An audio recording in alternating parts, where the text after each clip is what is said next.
Hello, YouTube. It's your boy, the Passport Bro Wingman, coming at you again with another YouTube video. And the title of this video is called All Passport Bros Need to Visit These Top 10 Countries, Especially Black Men.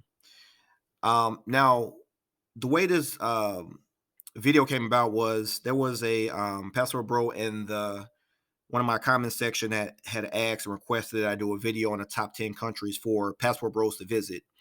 And although I've listed in the title, especially black men, to all my non-black subscribers, listeners, you are definitely welcome.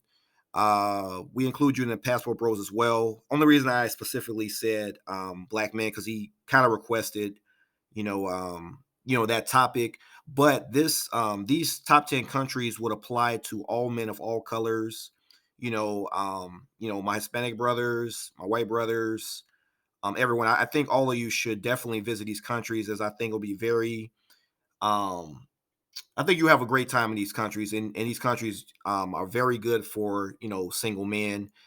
And so, that being said, I want to get into it, and I just want to list that the way that this ranking came about was I took in consideration how well it is, how feminine the women are as far as like how easy they are to approach, how the code approach market is there. Also, for those that like to engage in the P for P, deal with pros and that kind of thing. I took that into account as well, like the market for that there. Me, myself, before I was with my girlfriend, when I visited a lot of these countries, I like to dib and dab in both buckets. I like to deal with, non-pros, regular girls, but there also have been times where I've dealt with the P for P market as well. I think men need to explore their options and do what what they do is best. You're in a, I feel like you should enjoy yourself while you're there. And so with that being said, I want you to, uh, take that into account when I put together this list. Also, I took into account cost of food, cost of hotels, like our US dollar versus their currency, that kind of thing. So that's how I was able to put together this list of 10 different countries. Also, I want you to note that I've traveled to just about 10 countries. I think maybe about, it might even be like 11. And within this list of 10 countries, there are two of them that I have never visited, but I really, really, based upon the metrics, the statistics, and some of the men I've talked to and engaged with, I believe that these two should be on the list. I'm going to tell you which one. When I get to those two countries, I'm going to tell you which ones they are and which ones I have not visited versus the ones I have visited. And I'm also going to explain why, in spite of me not visiting them, I really feel that you should go there. I plan on visiting these countries sometime in the future. And so without any further ado, let's get into it. So at number 10, and this is going to go from least to the best country that you should visit. At number 10, I list Ukraine.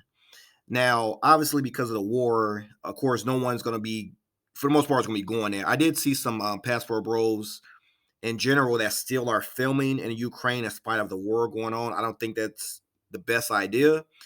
But I would say whenever the war is over, whenever that is, and things get better in Ukraine, you definitely should go to Ukraine for various reasons. For one, what you're going to notice when you go to Ukraine, and this is a country I've been to, a lot of the signs, although they have it in Russian, you're going to see right under it, they have it in English as well. There's a lot of catering to Americans and Russian. I had actually took the Pimsleur method, which teaches you language. I had took that and I did Russian one, but when I got there, in spite of me trying to speak Russian to some of the people, especially like the taxi cab drivers, a lot of them already spoke English. So it was, I believe they were probably charmed that I tried to learn Russian, but in many cases it may not even be. You'll be surprised how many people there actually do speak English. So that's one good thing. And in addition to that, the other thing you should know about Ukraine is, as far as the P for P market is not heavy there. It's kind of underground there. Technically, it's not that market is not legal in that country, but it is, you will see it. I'm not gonna say in broad daylight, but it's put it this way, it'll find you there. It'll find you. It found me. And what I'll say is, It's not really big. There's not going to be like when you go to Colombia or Brazil or Thailand and that kind of thing. It's a little bit more on the ground. And so for that reason, it kind of went to the lower end of my list as far as men who are traveling, that kind of thing. In addition to that, that market as well is a little bit expensive. It's kind of almost on what you would deal with if you were in America, that kind of thing. So you have that. In addition to that, now the reason I did include it on the list was because what you will find out is because what I did is I did a lot of cold approach. I went to actual bars to go and find and talk to women, that kind of thing. And I actually just approached some of them, you know, offered to buy them a drink. What you're going to find out is that the women there are very, very feminine, very, very friendly. Some of the women I approached, I was actually somewhat intimidated to approach them because what you're going to find out is there, unlike in the West, the women there are very much in shape. Um, and very very beautiful, very model like looking women. And but the thing about them is when you approach, they're very open, very friendly, that kind of thing. And so I was able to talk to a few girls, get a few numbers, that kind of thing. So I'll say the cold approach market there is very very good. So if you're looking for like regular girls, very easy to meet women there. They're very open to, especially like Americans, they're open to learn more about you. um but again, the only negative is that the reasons. Usually when I like to talk to regular girls, I usually use the apps. I use like, Tinder, um, the Cupids. In this case would be the Russian Cupid. It wasn't really I didn't really go well there. I have learned about passport bros such as Master Teacher and some other passport bros that have said they've had a very, very good what's the word? They had a good time when it came to an online game. Like they were able to get a lot of girls. All of a sudden, it didn't really work out that well for me. So that's why I put it to the back of the list. In addition to that, you should know that there is a huge mail order bride service there in Ukraine. But what you're going to find out is that a lot of those services, those agencies, are not really legit. It's kind of cutthroat there. Very easy to get scammed on those sites. Instead, I would prefer to send you to the country that's I listed as number 9, which is Belarus. Now, the reason I put Belarus as number 9 and Ukraine as number 10, Belarus is right next door to Ukraine, but the difference between Belarus and Ukraine is this.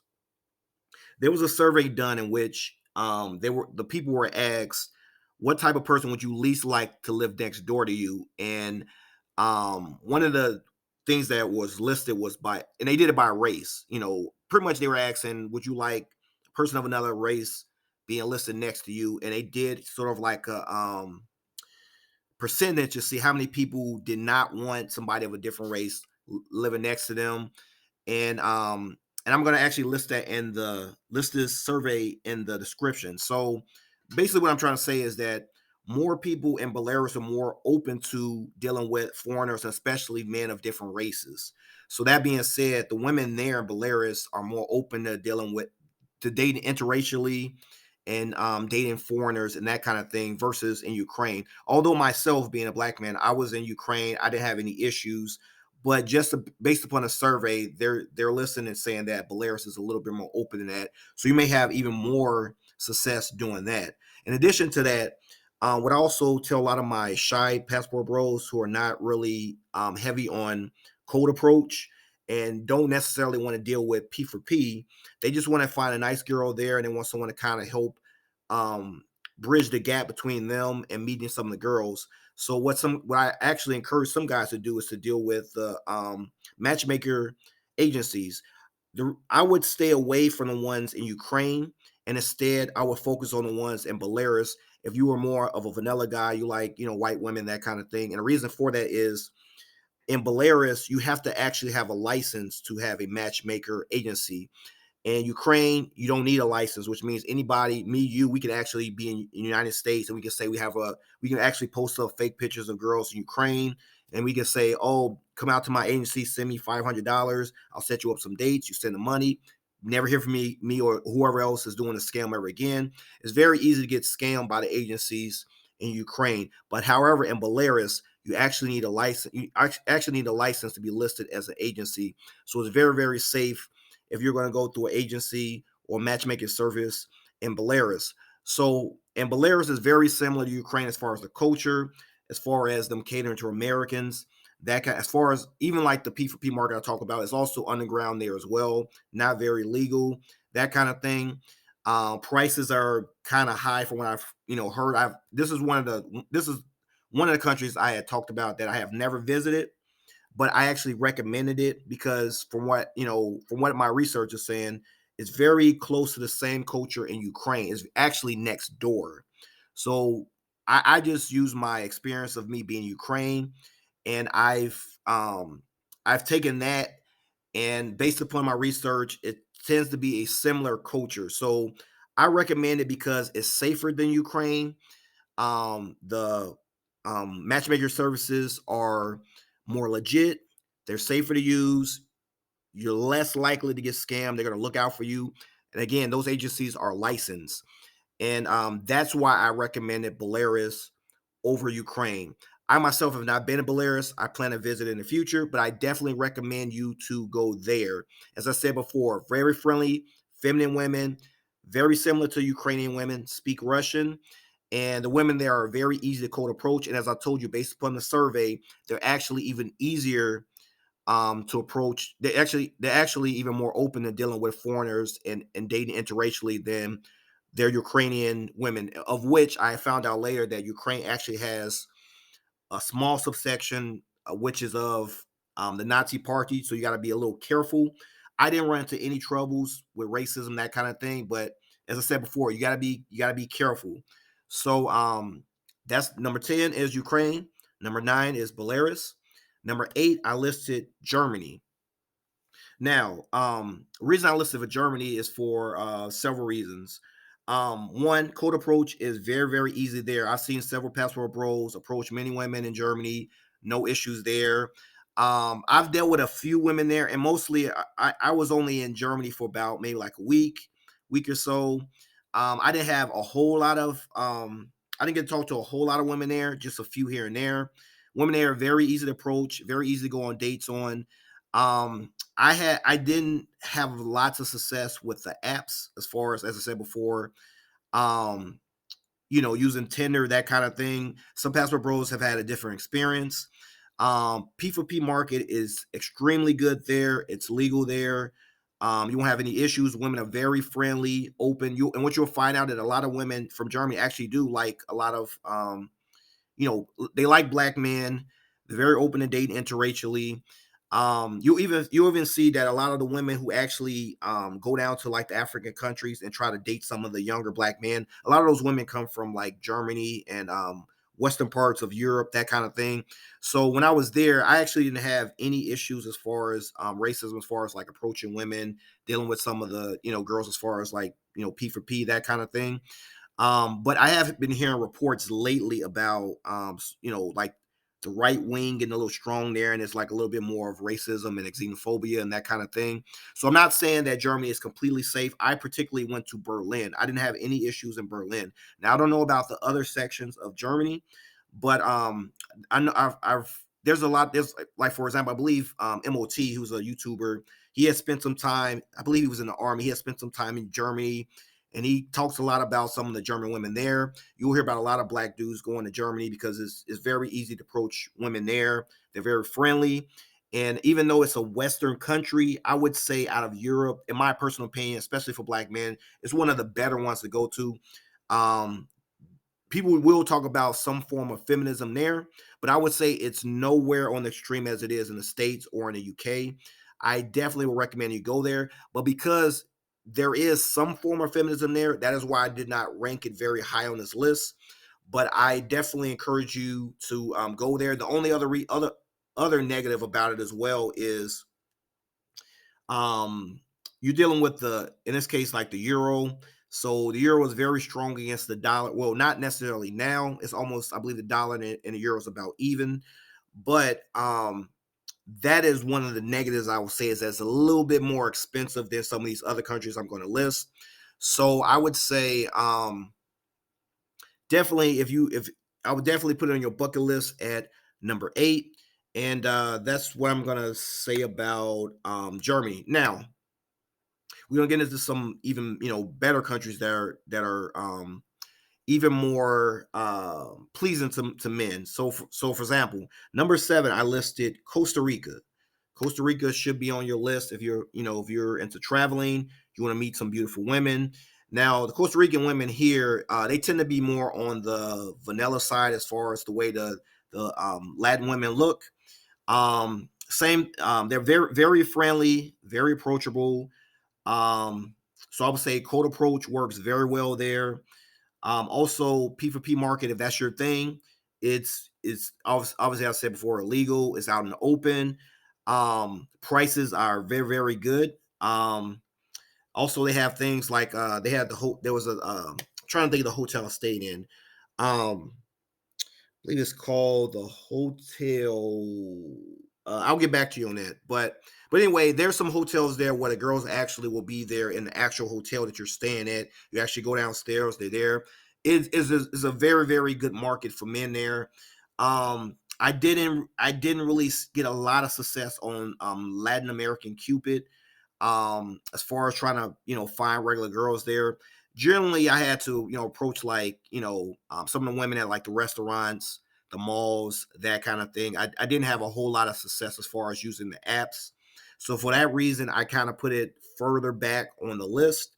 But other than that, it has everything. Like I said, hotels are cheap, food is cheap there. One good thing about Costa Rica, which is amazing, is if you're into doing like the tourism portion of it, such as I went fishing, also went on whitewater rafting, that kind of thing.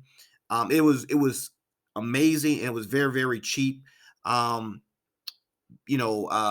Obviously in Costa Rica, be careful going out at night. Do everything by taxi.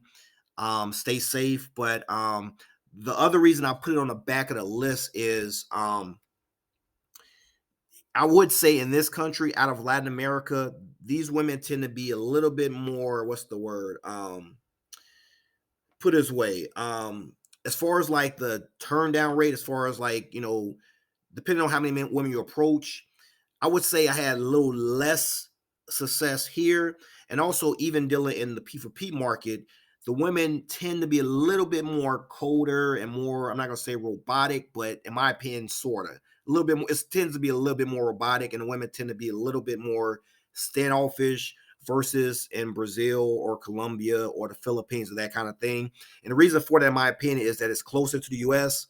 You have more, they out of Latin America, I believe Costa Rica has a little bit more money than some of the other countries. And again, you also have the colorism thing as well. So for that reason, I would say that probably some of the lighter skin passport bros, some of the some of the white, maybe Hispanic passport bros, you'll probably have a better time dealing with some of the women there. In my opinion, to some of the black men, it tends to be a little bit more colorist there. I believe they had just had their first I believe it was like a black president. They didn't have, so basically what I'm trying to say to you is that it's a little bit more colorist there. So for that reason, that and also the fact that the country has a little bit more money than some of the other countries, it's going to be one of my least favorite of the Latin American countries to go to, but it is still worthwhile, especially if you like to tour and go fishing, whitewater rafting, that kind of thing. But definitely worth checking out. So that's number 7. So at number 6, and this is a big one. Number 6, I would say, is Peru. Now, this is a country that I also have not visited to, but I've heard a lot of good things about it. The reason I listed it pretty high on the list is because when you look at the female to male ratio in most countries, even in the U.S., a lot of people try to say, "Oh, there's more women than there are men," but technically, when you do the research, what you're going to find out is that it's only when women reach about, I believe when I was looking at the statistics, about 37 and up, 35 and up. From there, the men start to fall off, and then it starts to be a discrepancy between the number of men versus women. So in many cases, when men are using this statistic, they're not considering at what point do the ratio of men and women start to diverge, and it starts to hit when women get about 35. some of the men start passing away or some men are in jail, that kind of thing.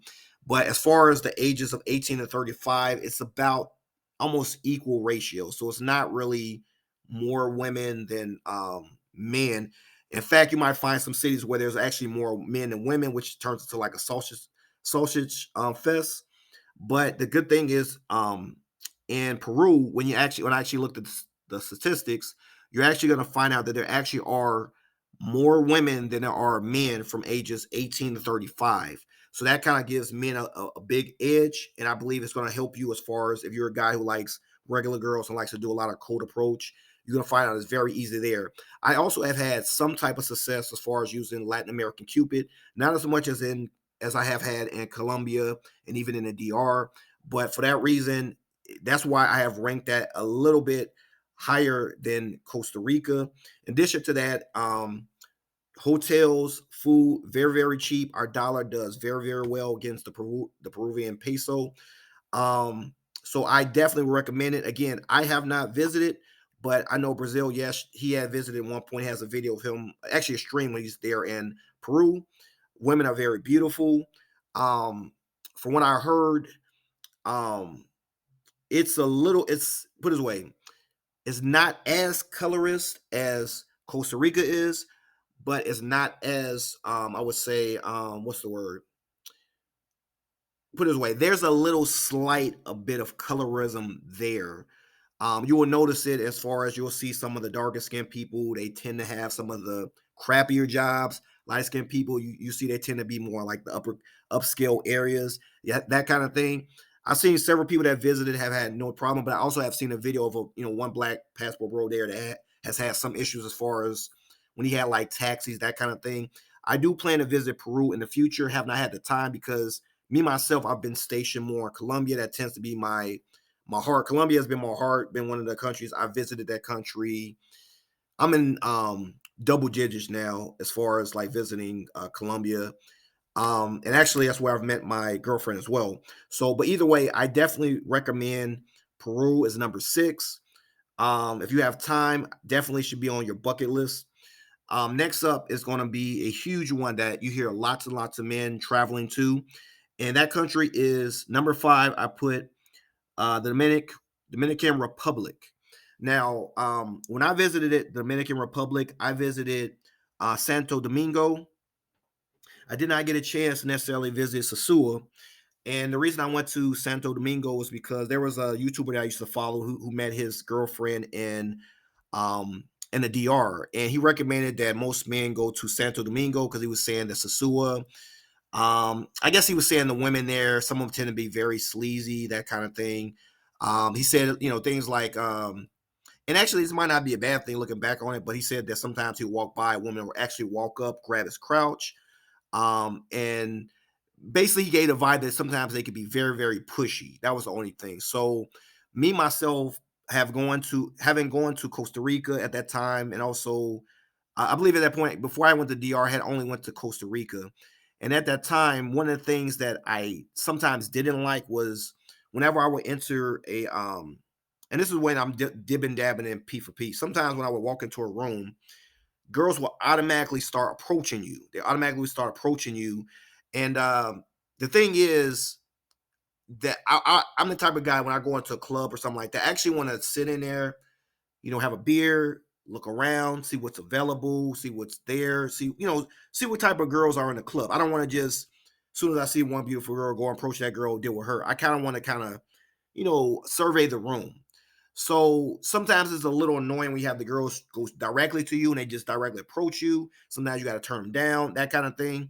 Um, so that's when I heard that about Sasu. I said, well, let me go to Santo Domingo where I could be a little bit more chill and I can kind of have time to kind of, see what kind of women are in the area, see what the women look like. And then I could kind of, take my time as far as, if I want to cold approach a woman, I can cold approach. Or in this case, if I'm dealing with P for P, I can at least sit back and see what kind of women are there.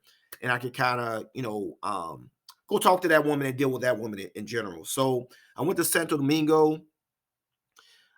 Few things. There are some pros, there are some cons to Santo Domingo, and I'm sure this applies somewhat to Sosua as well.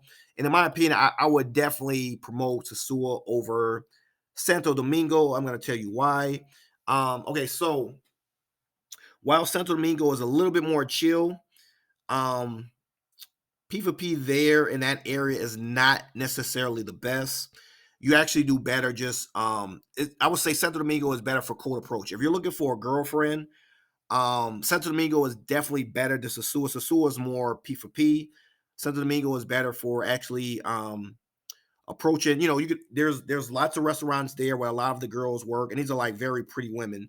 You have a lot, things there such as if you want to get your hair cut, you're looking for clothes, you're looking for like restaurants, all types of beautiful women working there, very easy to approach. Many cases when I used to go to the restaurants, like for example, when I was going to get some ice cream, the cashier there was flirting with me. I was able to talk to her, get her number, and you'll find this out all across that whole strip. There was one strip, I can't remember the strip name, but either way, it was close to where my hotel was. The other thing there is you're going to find out that the hotels there are very, very cheap. Food there is very cheap, so it's very easy to go to some nice restaurants you can go to there. Um, and The only drawback, like I said, is that if you like me myself, I like to dip in both tabs, as I said before. Regular girls, also pros. If you're looking for pros, it's not very heavy there.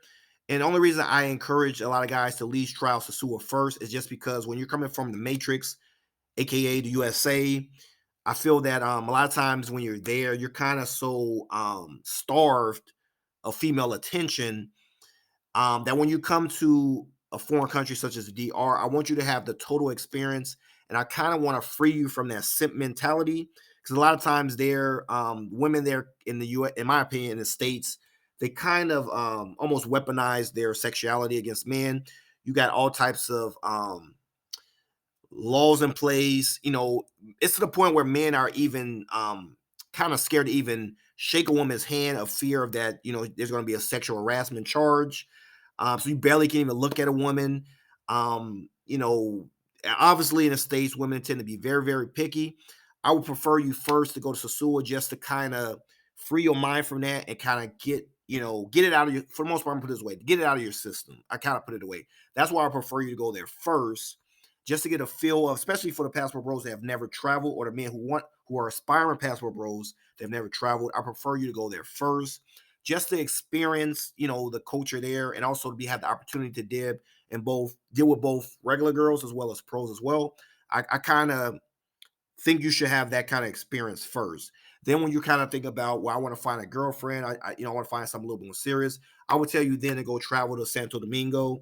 You can even probably catch a I believe you can catch like maybe like a taxi, something like that. I have to look at the actual map. But either way, I would encourage you to as a later trip to go to Santo Domingo. And there you can actually look and find a girlfriend. And actually cold approach game works perfect there. So that's my only, so those are my pros and cons about the DR. This video has gotten very, very long, so I'm gonna have to actually break it up into two parts. So I'm gonna end this video with the DR, and stay tuned for my video on the top. I still have to do the top four countries as well, and also in that top four, I'm going to mention some honorable mentions as well, some countries that I visited but that are not on this list, but I think you still, if you have the time, you should definitely check out. So on that note, until the second video comes out, please leave your comments on these countries I've listed. Tell me your experience. Please leave your comments. Hit the thumbs up, the notification bell, and subscribe to my channel if you have not. And until next time, until the part 2 of this video, this is your boy, the Passport Bro Wingman, signing off.